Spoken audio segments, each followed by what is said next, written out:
Selamat pagi, perkenalkan nama saya Esra Deliana Siombing dengan NIM F1D221033. Di sini saya akan menjelaskan materi fisika, yaitu tentang bandul. Bandul adalah benda yang terikat pada sebuah tali dan dapat berayun secara bebas dan periodik yang menjadi dasar kerja dari sebuah jam dinding kuno yang mempunyai ayunan. Pada fisika, prinsip ini ditemukan pada tahun 1602 oleh Galileo Galilei bahwa periode atau lama gerak osilasi satu ayunan disebut dengan T. Hal ini dipengaruhi oleh panjang tali dan percepatan gravitasi. Di dalam sebuah bandul terdapat ayunan sederhana atau disebut bandul matematis. Untuk menghasilkan ayunan sederhana, simpangan bandul jangan melebihi 10 derajat. Simpangan bandul ini adalah jarak dari titik keseimbangan pada selang waktu tertentu. Getaran pada bandul akan berbeda-beda. Hal tersebut terjadi karena gravitasi bumi bergantung pada letak lintang. Periode bandul memiliki rumus di mana T sama dengan 2pi akar dari L per G, di mana L adalah panjang bandul dan G percepatan gravitasi. Sekian materi singkat dari saya. Terima kasih, selamat pagi. Assalamualaikum warahmatullahi wabarakatuh. Selamat pagi, salam sejahtera bagi kita semua. Perkenalkan, nama saya Erna Pandiangan, NIM F1D221015, Prodi Teknik Geologi, mata kuliah Pendidikan Fisika. Baiklah, di sini saya akan menyampaikan sedikit materi mengenai gerakan umum di dekat kesetimbangan. Kesetimbangan terdiri dari dua bagian penyusun utama, yaitu statik dan dinamik. Statik terdiri dari tiga penyusun, yaitu stabil, labil, dan netral. Sedangkan dinamik terdiri dari dua penyusun, yaitu translasi partikel dan rotasi benda tagar. Stabil adalah kesetimbangan yang jika dipengaruhi oleh gaya akan kembali ke posisi semula. Contohnya adalah ketika kita bermain ayunan, dari posisi awal kita akan kembali lagi ke posisi awal kita mengayun ayunan tersebut.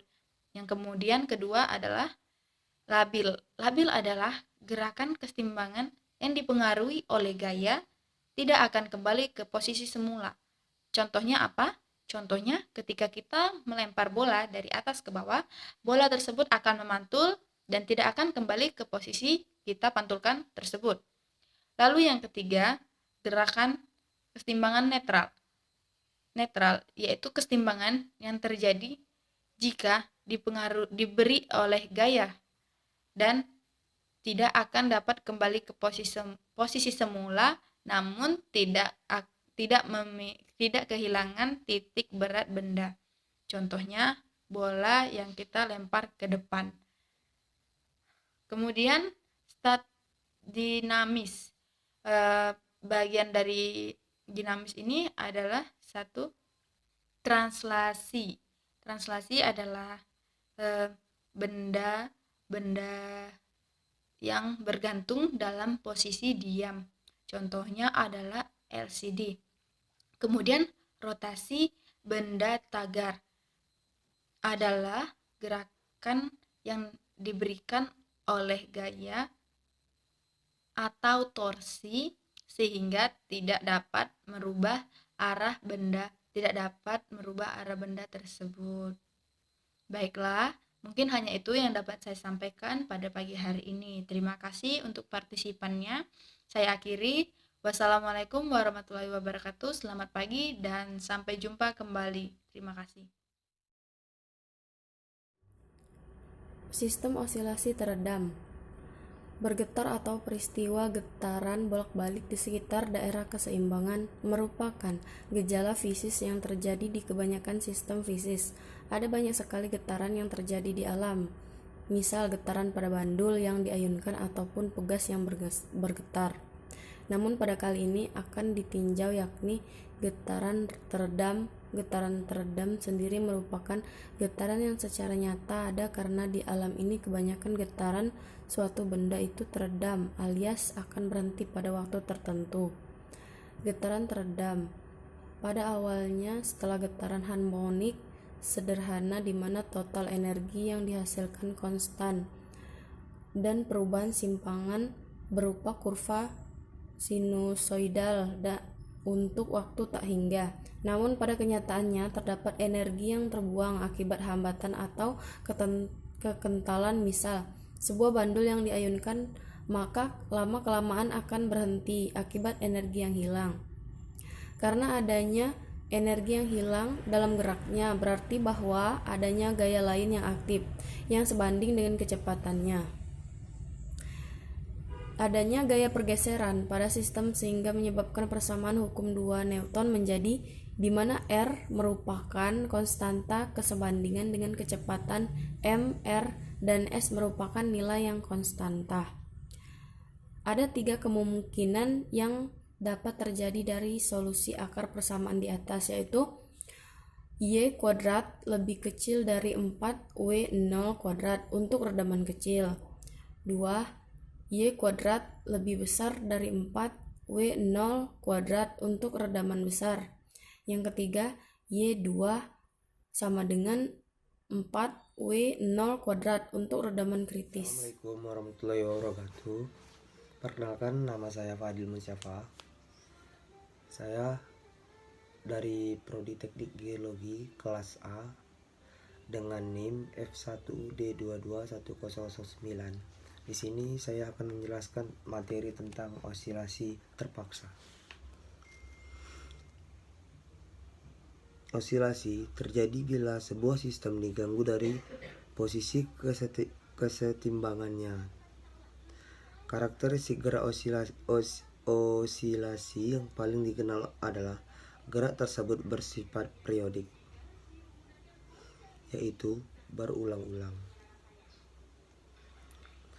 Pada kasus sistem yang berosilasi sederhana akan berosilasi selamanya. Tetapi pada setiap sistem mempunyai redaman sehingga sistem akan berhenti berosilasi. Untuk mempertahankan suatu sistem osilator, maka energi dari sumber luar harus diberikan pada sistem yang besarnya sama dengan energi yang ditimbulkan oleh medium peredamnya. Selamat pagi, saya akan menjelaskan osilasi dan resonansi. Osilasi adalah sebuah variasi periodik terhadap waktu dari suatu hasil pengukuran. Contohnya ialah seperti bandul. Istilah vibrasi atau getaran sering digunakan sebagai sinonim osilasi. Walau sebenarnya vibrasi itu merujuk pada jenis spesifik osilasi, yakni osilasi mekanis. Osilasi dibagi menjadi 2 macam, yaitu osilasi harmonis sederhana, di mana osilasi ini terdapat sebuah gerak harmonis yang sederhana. Yang kedua yaitu osilasi harmonis kompleks. Yang kedua, resonansi. Resonansi sebuah benda akan terjadi jika benda tersebut memiliki frekuensi yang sama dengan benda-benda yang sedang bergetar. Gejala ikut bergetarnya karena getaran benda lain, inilah yang disebut dengan resonansi. Dalam kehidupan sehari-hari, resonansi memegang peranan yang sangat penting. Contohnya ialah seperti suara dawai gitar dan beruk atau sejenis kera terdengar karena adanya peristiwa resonansi. Syarat terjadinya resonansi adalah frekuensi sumber-sumber bunyi tersebut sama. Akibatnya, resonansi yaitu dapat memperkuat bunyi aslinya. Demikianlah penjelasan osilasi dan resonansi.